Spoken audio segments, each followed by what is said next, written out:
6 with Anne and X. Thank you very much indeed, Ian. I honestly feel like a winner. Demo might have won rock, paper, scissors, but I get to cast yet another game of this fantastic series. And we're going to waste no time. We're going to jump straight into things here. The final map between Deathrow and Viperio, 86. Woo! Look at that social vote. And I tell you what, the social vote didn't get it wrong last time. That's definitely true, yeah. I mean, so far, the social votes got it right. So you guys are voting in chat. You know what's going to happen. I mean, you got the first map right, second map right. Now, let's see if you guys got the third map right as well. You were excited for Coastline. Now you get to cast it as well. Viperio 86 starting on attack. Well, Coastline's been shown one of the more attacker favorite maps, so that could definitely benefit them here. Not really a lot of attack in rounds 1 so far today.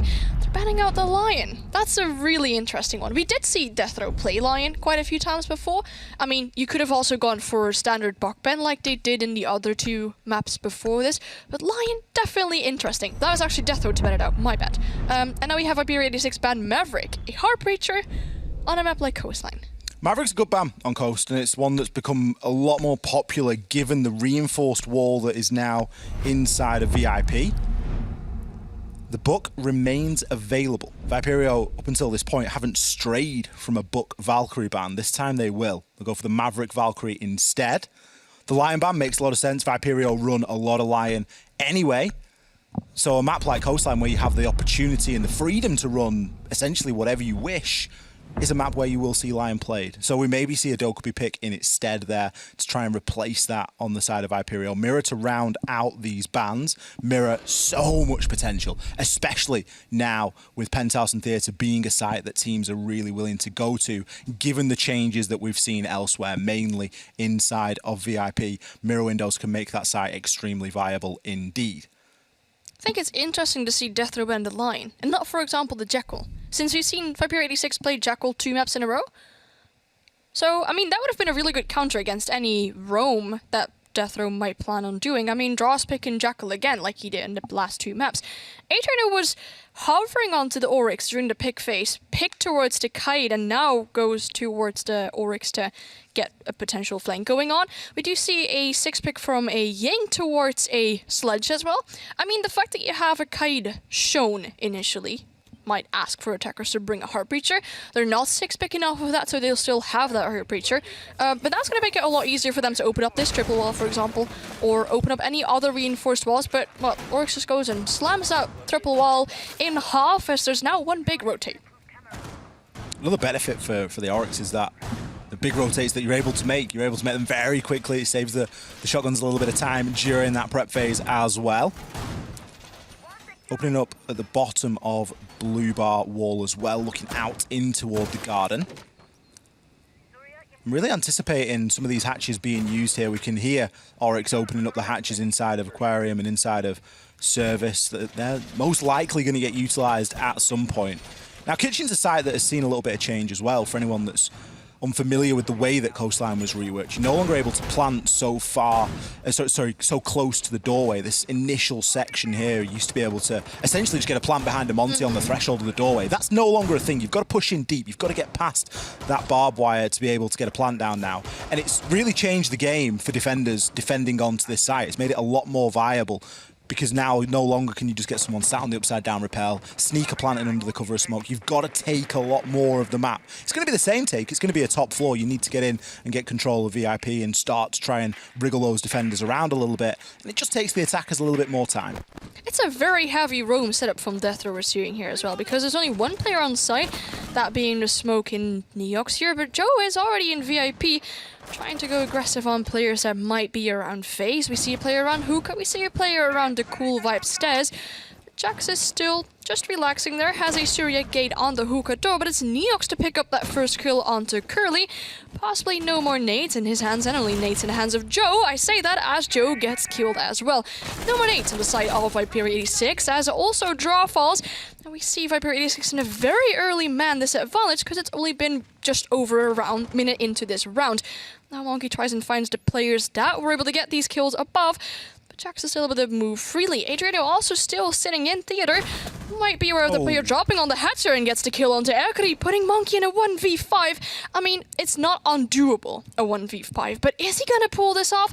I am not so sure. Not the most ideal utility that you're gonna work around with. A lot of players still onto the roam, and we've got Neox on side. One smoke canister. The more time that progresses, the more he's gonna be able to do with those smoke canisters. Players still roaming, players being called back to side. It's gonna be a really difficult situation for Monkey. 1 versus 5. Does have the diffuser, so he's got something at least going for him. But you would imagine that any kills he gets are going to be relatively impactless. You just look at the amount of utility he's got to wade through, already greeted immediately with an Aruni Gate. He can try and burn it. He can use some of his stuns to do so. But there's vertical that's going to be held on him as well, as the hatch angle is just largened somewhat there. Jack's making use of the Bionic Fist to be able to open himself up a couple more lines of sight. Could, of course, use the Hibana pellets to burn that gate, but the sound cue is honestly going to be enough, and he's already being pressured. Reikos, just the other side of the bar.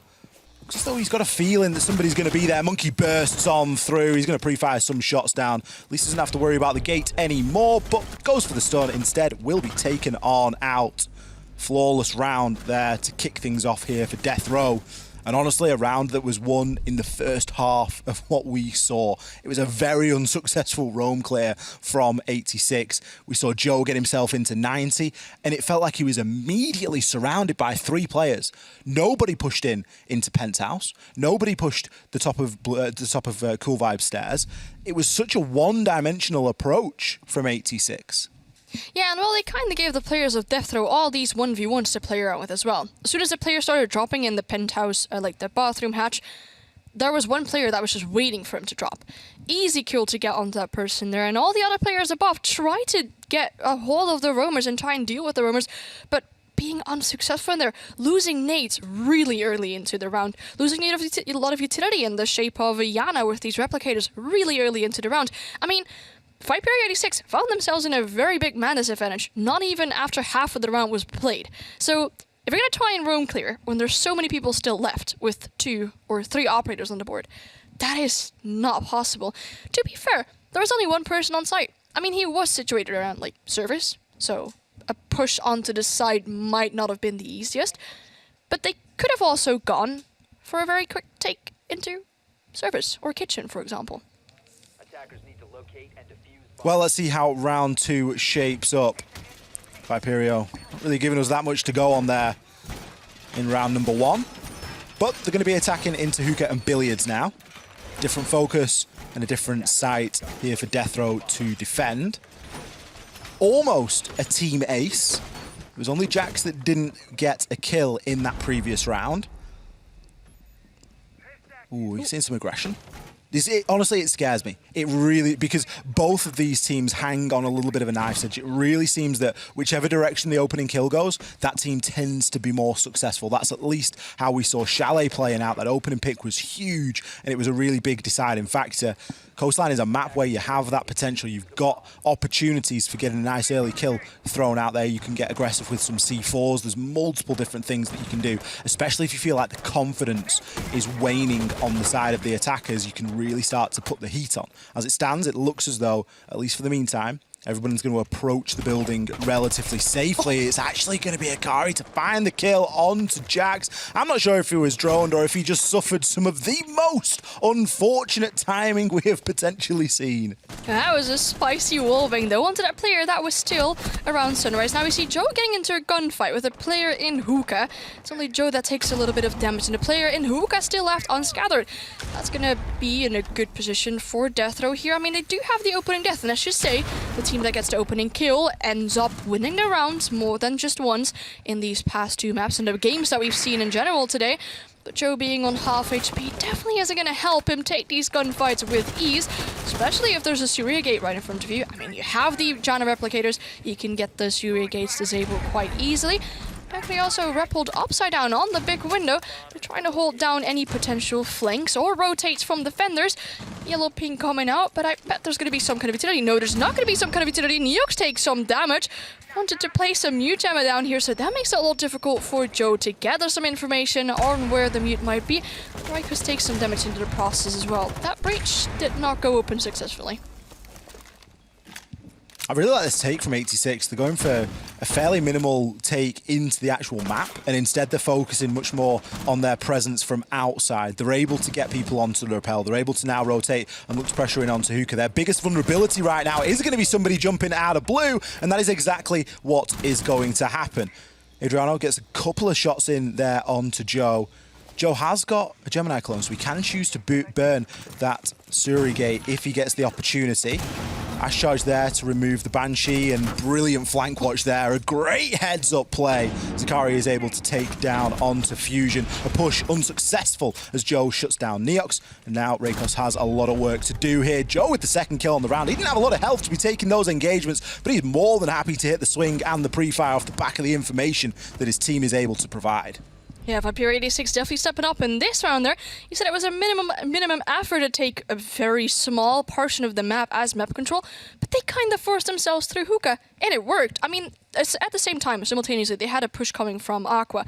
Really good read into the flank that was coming from Deathrow, as Ackley was able to stop the player coming up the white stairs, running a push into Loggett, and that definitely helped them to give that final bit of confidence to push onto the side, and then you collect the final kills on the player that was behind the little minibar in Billiards, and that's how this round was done fairly easily by Viperio. Good teamwork to get the players out of the positions that they were sitting in. I mean, we had a flank watch or someone on the big window trying to stop players from being able to rotate that quickly. Yes, he got jumped down on, but that was some information on where that player might be located as well. Good teamwork. Very well played around by Viperio, and let's see if they can keep it up for this round as well, as Deathrow goes for a different side. They go for Blue Bar and Sunrise. Different side choice here from Deathrow. Obviously feeling like they don't fancy another chance upstairs in Hookah Billiards. And it makes sense, the take was good from Viperio. I'm not sure where the C4s actually got played in the previous round, but there was 2 C4s and none were available. Typically, if a team is going to start repelling on the big window and looking to push in through Hookah and push in through Aquarium, you're going to try and place someone below with a C4 and force the attackers to dedicate someone to watching those vertical angles, to watching into Blue Bar and to making sure that no one's there with a C4.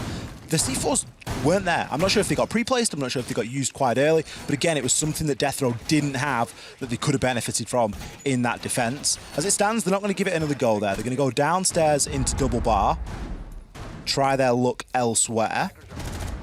Makes a lot of sense. Don't want to be forcing a site if you feel like it isn't going to go your favour. There's still similarities as well when defending downstairs in double bar. You've got to have some sort of a presence up in Hookah and Billiards to at least maintain that control. Otherwise, the vertical is just going to absolutely ruin you. Yeah, but it's not just Hookah. I mean, look at how widespread the utility of Deathrow is on the upstairs objective. We had someone run past lobby 2 seconds ago as well, and Joe is already next to the side, as we did see him do more often. He's trying to snake onto the side, the hatch not being open, but Rikus is able to stop him all the way from office. And I think the sneak attack from Viperio 86 did not go as they intended it to go there. Draw taking a lot of damage, getting killed as well by Rikus. Monkey able to pick up a kill onto Neox, but Monkey goes for the plant as well. Onto the Hookah couch, and there's a proper hold from Sauna as well. Yellow ping's coming out on where the defenders might be, but it's still Jax to get the kill on the Monkey. Fusion with another one as well, and Erku is left in a 1v4 position. Finds it down onto Fusion, but isn't able to pick up another one as it's Rikus to get that last kill here. Well, we saw a sneak attempt from Viperio 86, but it ended up being horrible for them. How close was that plant to going down? That was incredibly close to going down. I think Monkey had a great idea there to just focus on getting the plant, because that was a big win condition at that point. As soon as Joe loses that long-range gunfight, and as soon as you don't see anybody from Viperio actually making a rotation to push through office, a very typical take for attacking into double bar is to actually push through office. And it was kind of shocking to not see anybody there at all, especially when that's one of the big areas that they suffered from. So a little bit of an unusual approach, and it kind of made a lot of sense then to see Monkey start getting that plant down. But it was so close. We must have been down to sub 1 second in terms of that actually being confirmed. And had it been confirmed, it may have been easy to hold on to because of the positions that the Viperio had available to themselves. Yeah, for example, they were prone in Sauna. I mean, you can just hold people coming into Sunrise trying to get that diffuser to be disabled. But had they had someone in office fairly early into the round to get that player that was in the office doorway that was able to pick up that first kill onto Joe, the round could have been completely different as well. A lot of ifs, again. Things that could have been completely different if a certain situation was played out differently at the beginning of the round. Well, we're standing at a 2-1 map score right now for Deathrow. They're going 2-1 on their defensive half. Maybe not something we're used to seeing on Coastline, but they're definitely pulling off a strong performance so far. We have a little bit of a technical pause going on. Squirrely is trying to restart his game to rejoin our game, and then we should be able to get going on again. Yeah, hopefully we'll get underway very shortly. We did just suffer Curly disconnecting there at the end of that round, but we'll get him back in as soon as possible, get the game remade and be underway with things very shortly. We've not seen all that much of Coastline so far. It's not like we're well into things, but again, already it's back and forth. Now, we weren't anticipating that it was going to be heavily sided. We weren't saying that attackers were going to come in and get a load of rounds. We weren't saying that defenders were going to come in and get a load of rounds. And again, it just starts to give you that impression that we very well could be headed to another overtime here to decide who's actually going to advance through into the upper bracket and who's going to drop down into that lower. This is the game, this is the map that will decide that. So there's certainly a lot on the line for these two teams, and I imagine that there's going to be a bit of a chat going on necessarily in whatever sort of system these guys are using to talk to each other in, because they're going to want to make sure they make no further mistakes coming in. There's been a couple creeping in from either side, and it's been very opportunistic rounds that have actually resulted in the round going to one side or another. Again, round number 3, another round, opening kill, onto Joe, and all of a sudden they're losing the round. It's been such a clear deciding factor, and it's not to say that the teams are particularly bad at trading. It just seems that they're unable to work as efficiently when they are at that man disadvantage, and that's something that you've kind of got to try and overcome. Yes, like especially in the last round, for example, you had the player in office getting the kill onto Joe.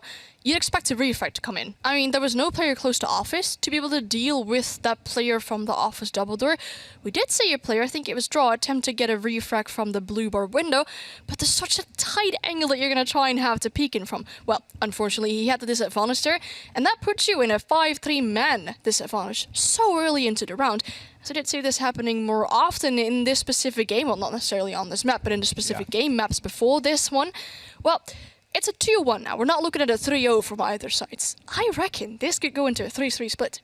And then another 3-3. So it could go into full overtime. That's the danger. That really is the danger now. And the question is, which side do we see Deathrow choose? Do we see them go to Penthouse? Do we see them try themselves back inside a kitchen? Which angle are these? Do we see them go billiards again? Hookah billiards. That's the side that they lost at this point. So there's a bit of a question mark over the site that's going to be selected here, because we may end up going to Penthouse and Theatre, in which case you would anticipate the attackers to have a little bit of an opportunity, a bit of an easier time, regardless of the changes to the map. That big window is still a big problem.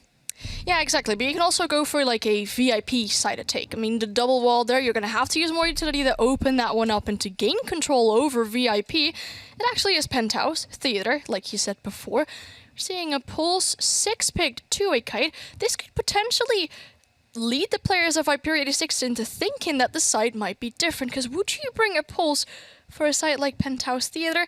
I am not so sure. It might be more like a kitchen site or something like that. Or hookah. Would you play from underneath, for example, and throw up C4s and everything? But this might be what's going to trick Viperio 86 into thinking that it might be a different site. It's like the Galaxy Brain play as well, because Tachanka was selected and then 6-picked in round number 1 when we saw Deathrow defend kitchen. So to have the 6-pick again off the Pulse, you start to think, yeah, boys, we're going to Kitchener. Like, that's where we're going. You know, they've got the Pulse, they've got the Chank, they're going to 6-pick the Tachanka like they did last time. And this is where we're going. But it's going to actually be Penthouse and Theatre. So we'll see how it plays. We'll see where the Tachanka is going to be deployed. Those Molotovs, of course, being the real thing that we're going to keep our eyes on. Obviously, you can do a lot to area deny with that utility. So I anticipate to see that going into places like the shower drop, in and around the site, if a plant is attempted. Because if we've seen one thing so far from Viperio, it's that they're not afraid to try and get the plant down. No, and they're not afraid to try and play aggressive either. I mean, we saw Joe close to the side door last round as well. A good performance so far from Rikers, if we can point this out so far. Died only once, but is able to pick up 5 kills so far. Well, Tachanka's main gun isn't really that fast. Like, it doesn't have a very fast rate of fire, so as soon as you're going to get into a gunfight, you might have the disadvantage in that one, but the utility is going to be so strong. Could be like an alternative to smoke, for example. As you said, for example, they're going to go for a plant or to cover off a lot of area. and like potential for Viperio 86 to push on towards the site, like they did last round so quickly. So we do see a penthouse defense. It's looking like we're gonna have a widespread roam once again. Some utility being invested onto the hookah walls here as a reinforcement and an ADS. Gonna have a player play on top of Cool Vibes, play around this vase and the hookah door to potentially stop any players going for a very horizontal take. It's a big extension as well, especially given that it's Penthouse to be deploying your Banshees inside of Aqua. Shows an intention to have some sort of a presence there. Also got Fusion playing the Aruni. He's going to be inside of Hookah. Got a bit of work to do in there with the bionic arm to make a couple of rotations and give himself some lines of sight. As expected, we've got presence inside of VIP as well, but a lot of rotations and lines of sight being made, especially by Tachanka. Going to be a reinforcement on the 90 panel. Tachanka is going to open up plenty of those sort of chest-high lines of sight to be really worked with and allow his team to be able to hold onto that 90 corridor, the shield in play as well. Electrical placed onto the double wall inside of VIP. Curly is going to probably turn his attention to that. He's very well equipped to deal with such a piece of utility. Could try and work a nade from below. Maybe just waiting for a ping to come out. Could in fact see a little bit of success here at trying to nade out one of the players inside of VIP. I mean, you have the Jaeger obviously trying to stop nades from coming into VIP from that room directly, but if you're having someone underneath, that might give more potential for a frag grenade being successful. Surya Gate being activated again on this doorway here. Siriana goes for a little bit of a swing, but does not find the player out there. Player gets Jackal track now, so that would give it an option for Curly to go for another grenade. As Jack spots at the player, but gets a beautiful shot onto draw to finish him off there. No more Jackal tracks into this round. Curly now is aware of a player potentially in the lobby. Goes for a swing and a peek there, but Fusion gets to live another life here as he goes back towards security. And now Curly's completely lost where the player is. Adriano gets pressured a bit more in the VIP as a wall opens up there, allowing for players from underneath to potentially peek him, but the fire obviously stopping the players from Viperio 86 as well from entering VIP. Yeah, the Molotovs are doing a really good job at denying a little bit of area and a bit of pushing power. Neox opens up with the kill on to Joe. Long angle there from Theatre through into Hall of Fame. Still information to be gathered here from Viperio as Monkey's going to hop himself in, but I don't think he knows that Cade's playing just on the other side of Bucks. Jack's going to pick up another kill on the round as we see Monkey dancing with death as he eventually will be taken out of action as well. 2 great kills from Akari, but is it going to be enough? The diffuser's cold. He's got 40 seconds. He's going to open up Shower's hatch, whether it's a bait, whether it's an intention to use it at a later point. I would highly doubt at this stage. 9 Molotovs remain into Chanka's launcher, and that can do a lot to area deny, particularly onto where the diffuser is, or the line of sight and the ingress that you can find inside of VIP. Akari starved for information. You can see that he doesn't have any pings to be working from right now. Going to try and peek out into the bottom of Theatre, but he's going to be greeted by players on all angles. Jax is going to collect the final kill, but it could have been any single one of the remaining players from Deathrow. They did a great job there of just picking Viperio off one at a time. It's been a big problem on this map.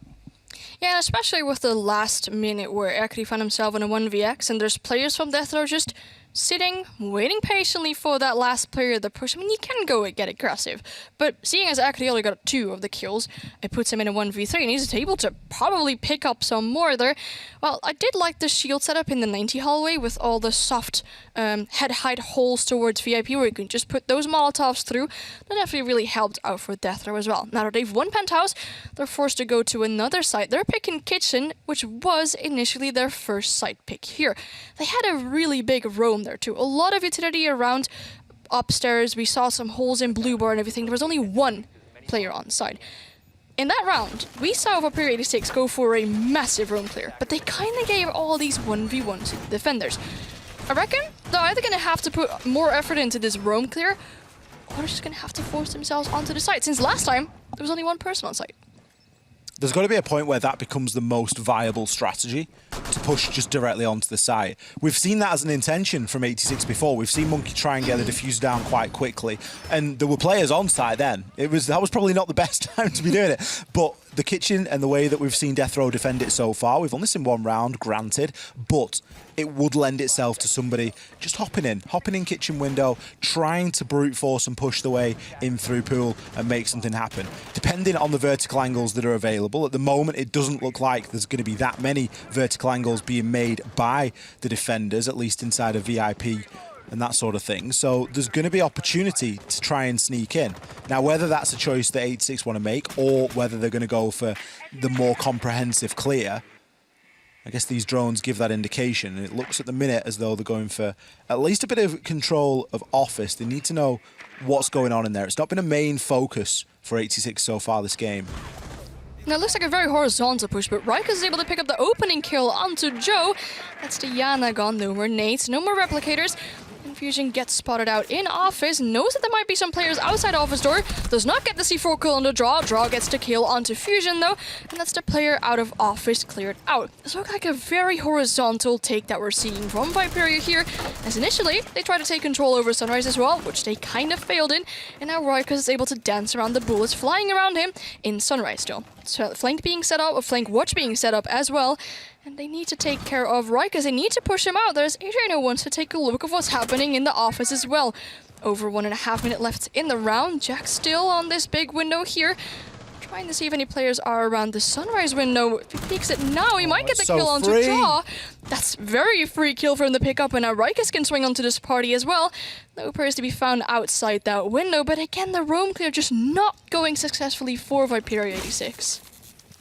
Desperate times, desperate measures. Curly uses a nade to burn the surrogate. He's going to get himself into an engagement. Jax just dips himself back off Vaz. He knows he doesn't need to take this fight. Don't forget, the site is kitchen. We have seen focus everywhere but at this moment in time. Viperio continue to fall. Akari picks up another kill, but is it going to be enough? He's the only one that's really standing out at the moment for Viperio. He's got 6 kills. Everyone else floating around 1 or none, aside from Joe. But now a push into side, charges through the smoke canister. But immediately taken down. The shotgun doing the work, and then the SMG finishing him off. A monkey in a 1vx. Where have we been here before? Neox swings with the shotgun and gets the job done. Another round for Deathrow. Yeah, that was a half-blinded kill as well. And once again, repeating of the last round, they tried to take kitchen. One player onto this side. All the other players are so far away from side. It's the smoke. I mean, he might have a shotgun out, might have his SMG out, but if you push him with 2 people, you're definitely going to get the kill on him. If he goes for the call, guys are on site. All these players from Hookah, Aqua, all these places where they are, have to go back to the side. And by that time, Viperio could have probably managed to get a plant down. So they're trying to go for a roam clear again. I understand that you want to have some map control before you proceed onto the site, but it doesn't really seem to work out for them. I like the aggression that we saw, for example, when they attacked the Blue Bar and Sunrise site. When they had Joe almost laying onto the site within a minute into the round. It didn't work out that well, but I like to see that aggression from them. So we're going back to that site now. It's the last chance that Deathrow gets at defending a site. They could potentially end Coastline in a 5-1 defensive half. Then they go onto their attack. That should be an easy one in the back for them. And that's where we see Viperio hit the 5-1 right back at him again. You never know.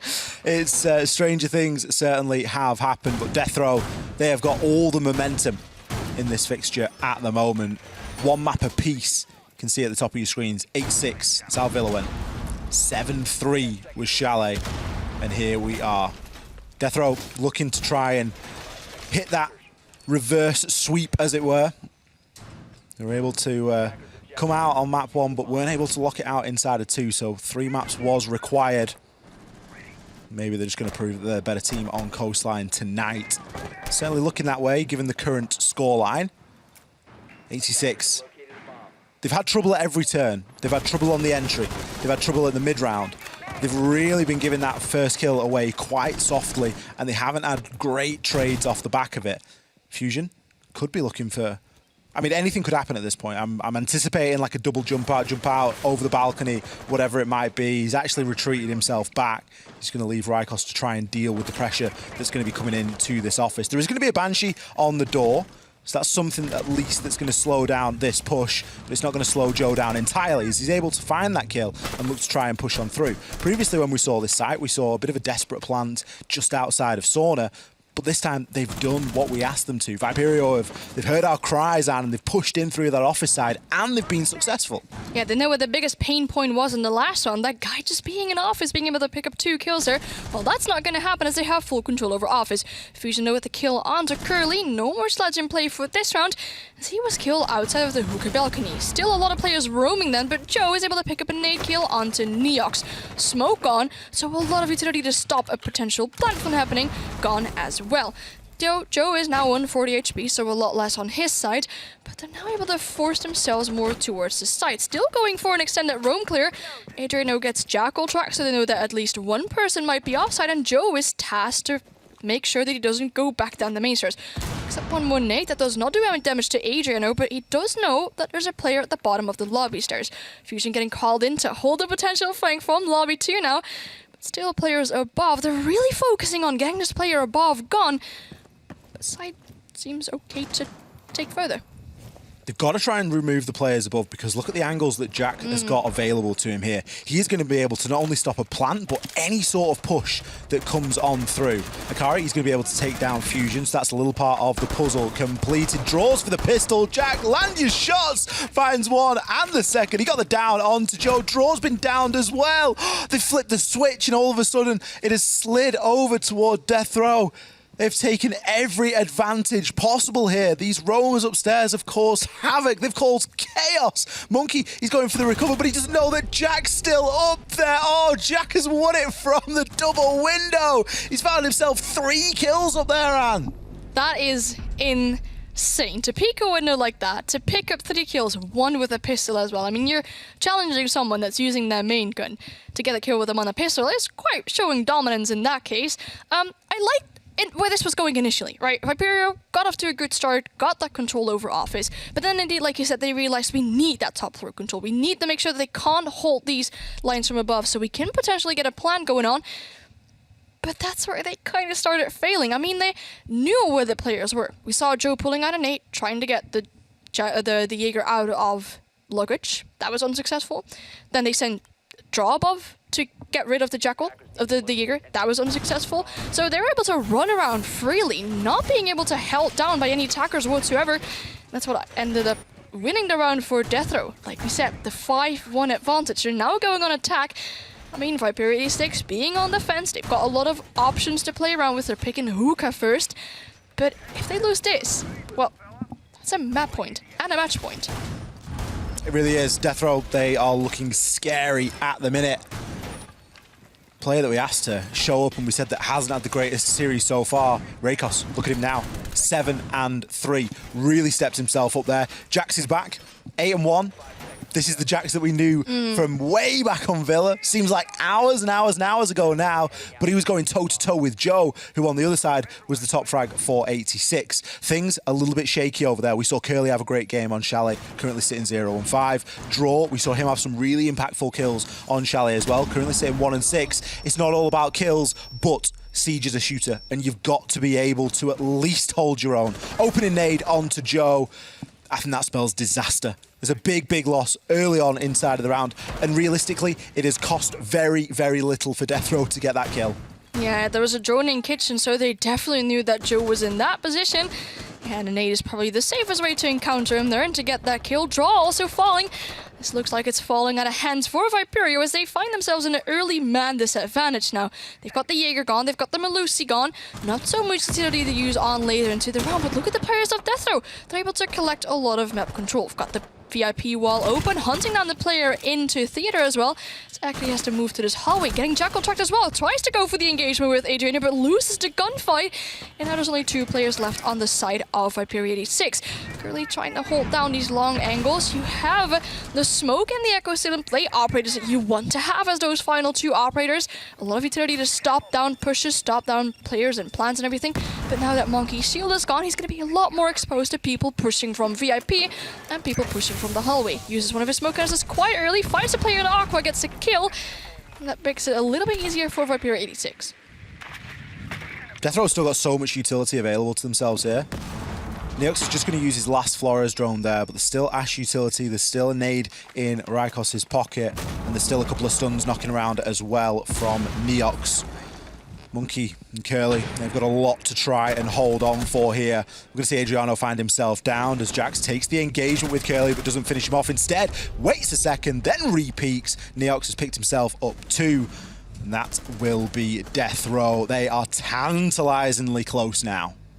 Yeah, you cannot afford to lose any more rounds as Viperio 86. It's looking like a map point and a match point right now, but they have to come back for 6-1. You have to win 5 rounds in a row. And what I liked from Viperio earlier on another map is they called that tactical timeout really early. They lost 1 round, called the tactical timeout. Tried to get their heads together, tried to get the battle plan to be very precise and to get that perfect. Now they're calling it very late. If they end up losing 1 more round, it's over. They're on to the losers bracket. This is a very late tactical timeout. We saw what happened when Deathrow used their tactical timeout late as well. That gave Viperio the time to go, you know, we know what we need to do here. We're going to go to an off-site on Chalet and we're going to come away with the game.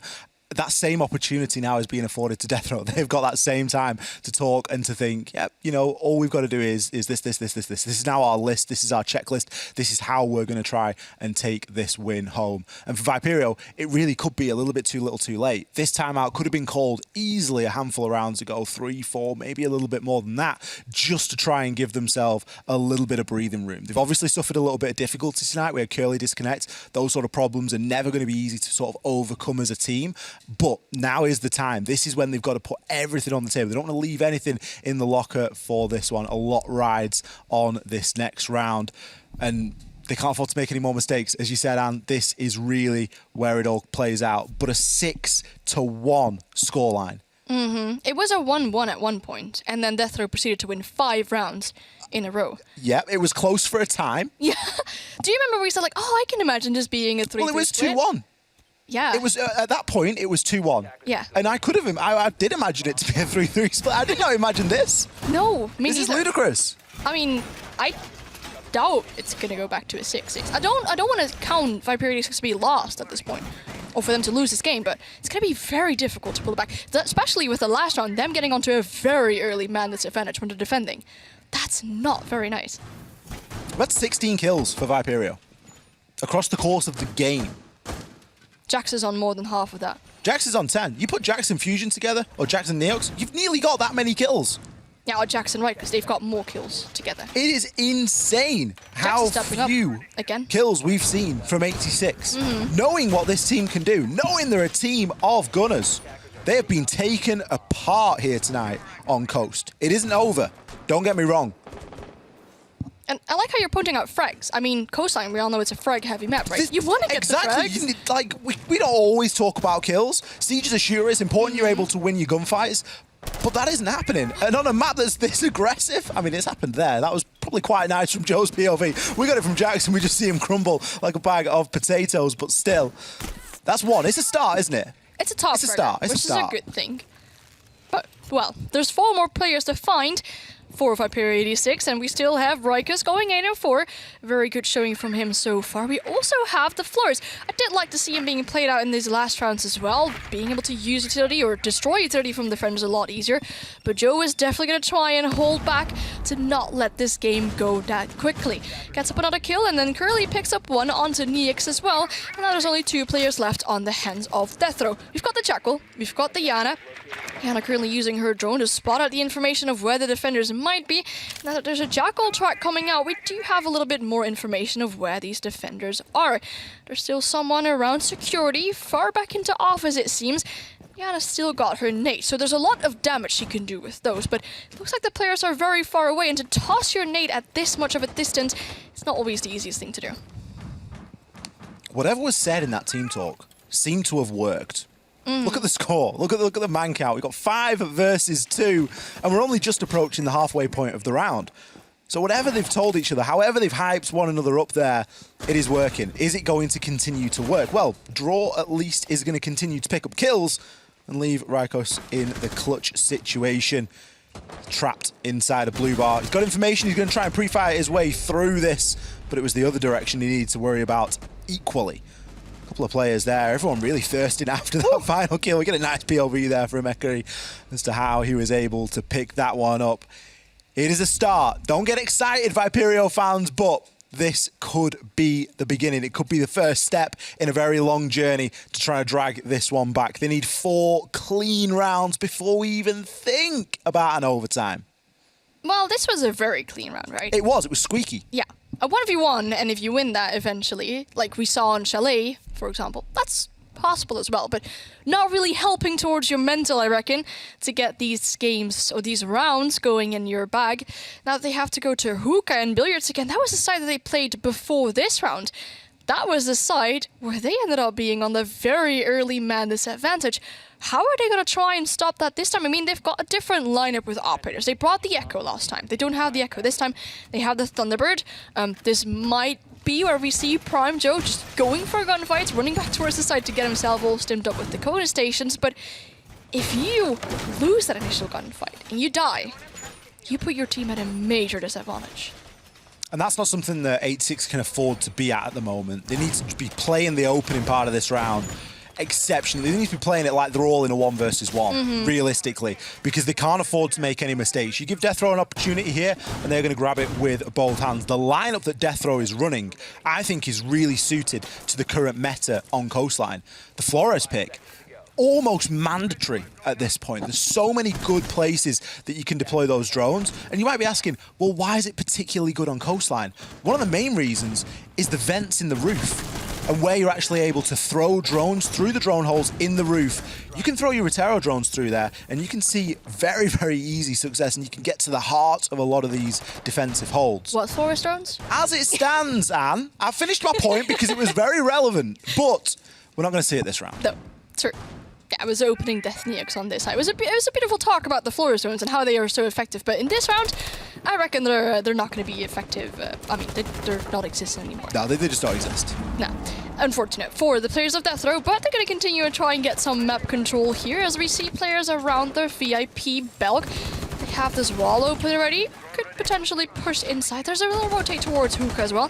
And this is, I think, where last time the players of Deathrow seemed to push from as well. Joe making really long lines aside, really long angles, and now the players of Deathrow feel somewhat contested from this luggage hallway as well. They need to be careful for those long lines aside. If they end up pushing VIP and look at the lineup of 86, they have AC4 in the hands of Akri. They potentially have one in the hands of Joe if he's pre-placed it by any chance.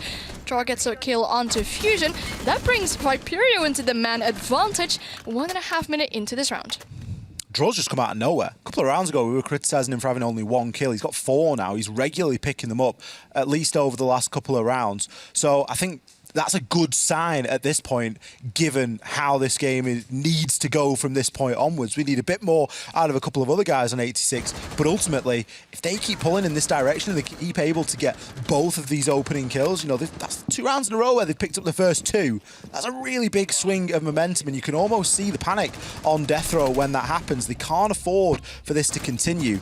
Draw eventually will be taken out, but still there is a job that needs to be done here. 4 versus 3, still an advantage. Yellow pings coming out on where the players might be. You see Joe swinging around, getting the kill on the player in the Aqua double door, but there's another playing pusher there. I'm not sure if Joe's aware of that, but he picks up a double kill onto Rikus so far. I think that's the diffuser dropped into Aqua. Now we see Jackson a 1v4, all left by himself in the VIP hallway. Gets 1 kill onto Joe though, but there's still 3 players left to find, 33 seconds to play with, and no diffuser in hand. Barely any map control left in his hands since he had to leave VIP because all the players of Viperio 86 put a lot of pressure onto that. He's going to try and get at least one of those easy picks before he proceeds with any other map control. 18 seconds is not a lot of time. You're going to have to sprint towards Aqua to try and get that diffuser, go for a potential plan. There's C4s in play still. There's 3 operators. There's smoke cannons are still in play. I reckon this is going to be a loss for Deathrow. Yellow Ping's going out onto the Melusi, but they know they have to play it safe. 1 kill for Jack, so another 1. And that's Monkey to finish that final kill. Viperio is definitely going to try and take this one back. There is a world where that comes off. The way that we saw Viperio peeking onto that, it was very dangerous indeed.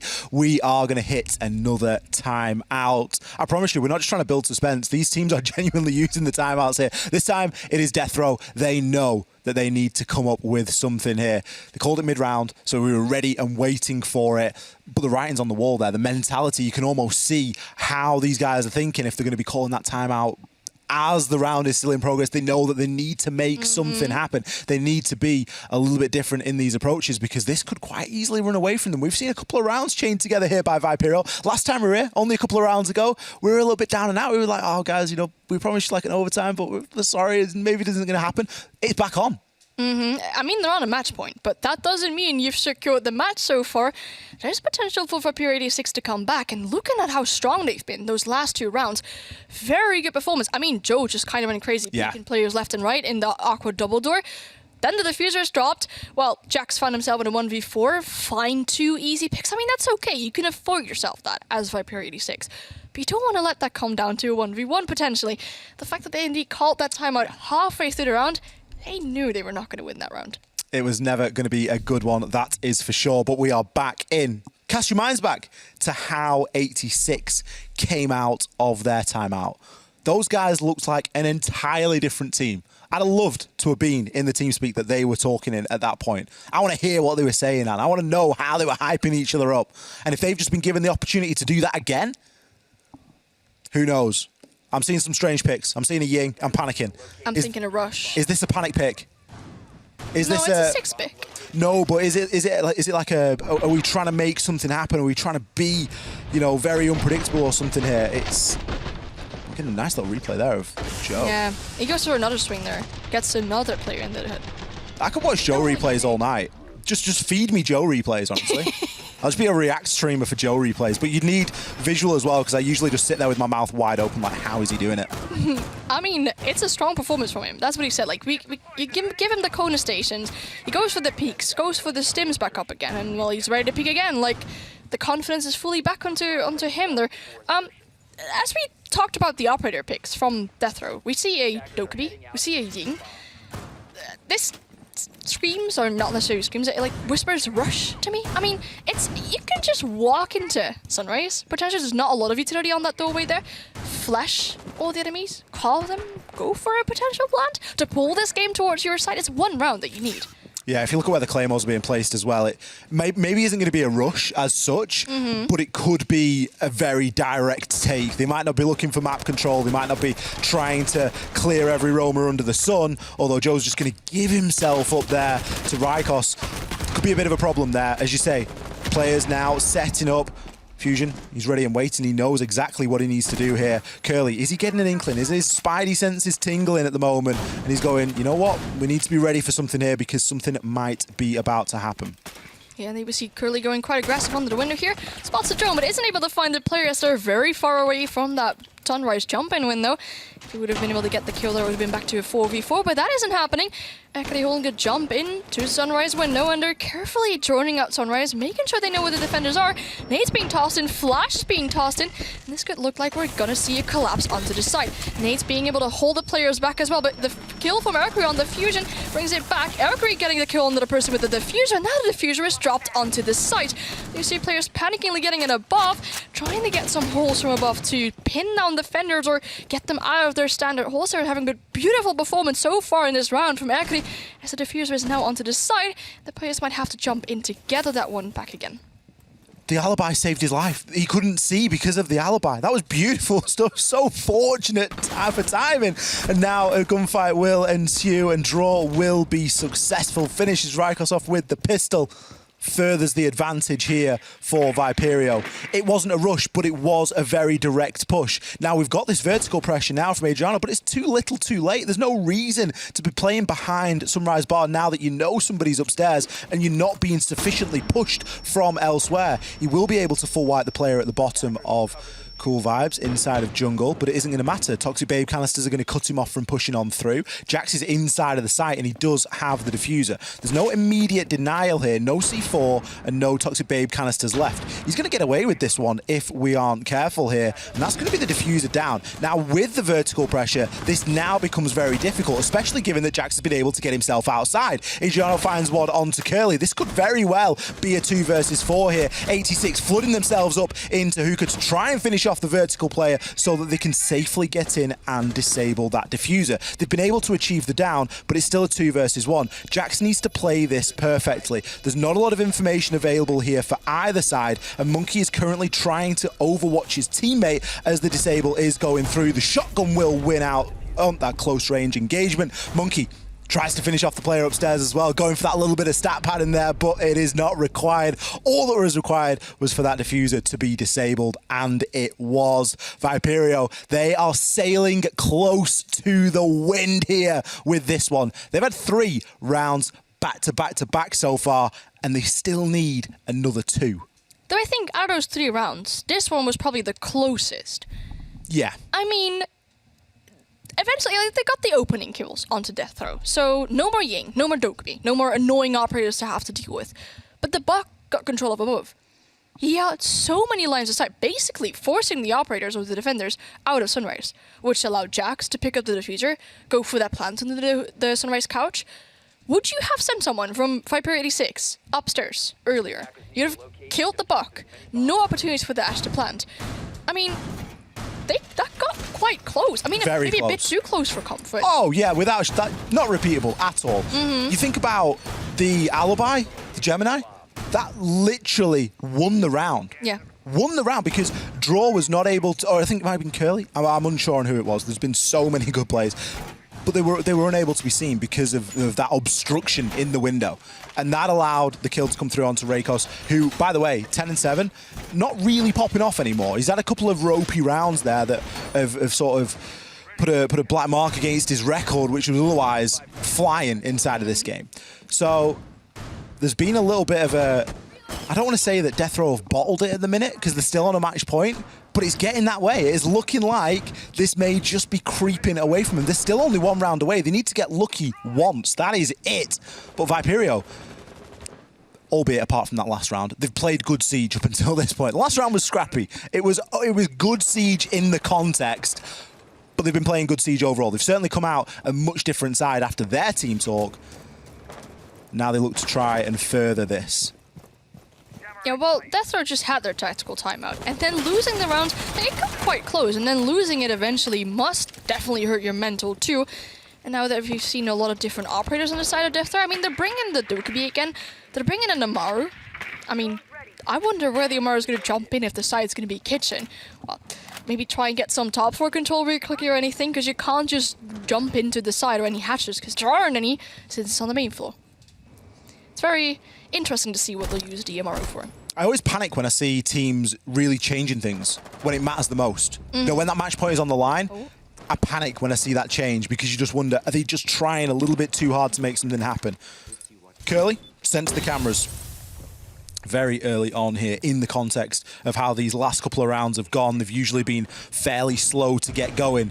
We hear the Logic Bomb phone call coming through as well. Joe's going to find one before being immediately traded. Deathrow really on it with the trades here. They're feeling themselves inside of this round. 4 versus 3 as we enter the halfway point. Fusion just seeing if he can find any more footsteps, but the mute jammer just going to put him off for the time being. It's double mute jammer there on the 90. It's going to restrict quite a lot of information that's able to be gathered here.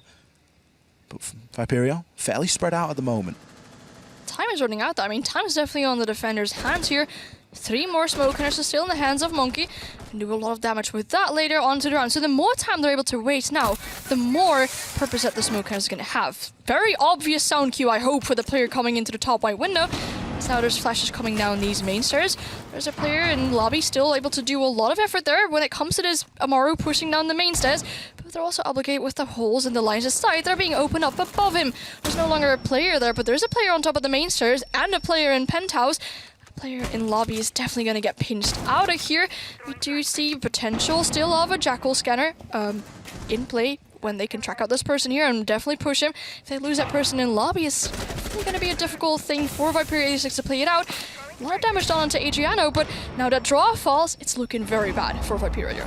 Really is. Akari needs to go huge here, and he will do so. Finds one onto Adriano. Monkey trying to hold on inside of the site. He's the last line of defense, and he too is pushed. Fusion picking up a couple of kills there to close out what has been one hell of a series. Deathrow, they are going to be the winners here. They take the series 3 maps to 1. boy, did they make us work for that one. They were on match point for so long there, and it honestly for a time looked as though Viperio might just take us to an OT, but Deathrow, through a combination of their timeout and being willing to try different things, were eventually able to get that one over the line. I love this series. We saw a lot of different things. I mean, obviously different operator picks coming onto the side of Deathrow as well. Just some last minute changes trying to pull that last round towards their side. Definitely worked out in this final round that we saw here. A really fun game on Coastline, definitely frag heavy. Well, we saw both teams, I mean, get quite a few kills on their sides. So yeah, well, we do see Deathrow proceeding to the upper bracket now. Viperio's moved down to the lower bracket, and they'll have one more chance to try and get towards the, well, yeah, the final parts of Challenger League, where they still have a chance for that European League spot. And that's the best thing about today. We haven't lost anybody. We've just lost people down to that lower bracket, so we still get a chance to see what exciting siege they want to bring us. We're going to throw to a very short break. We're going to set up the desk, and after that, we're going to come back and we're going to unpack today's events. Don't go anywhere. We're going to be back in just a few.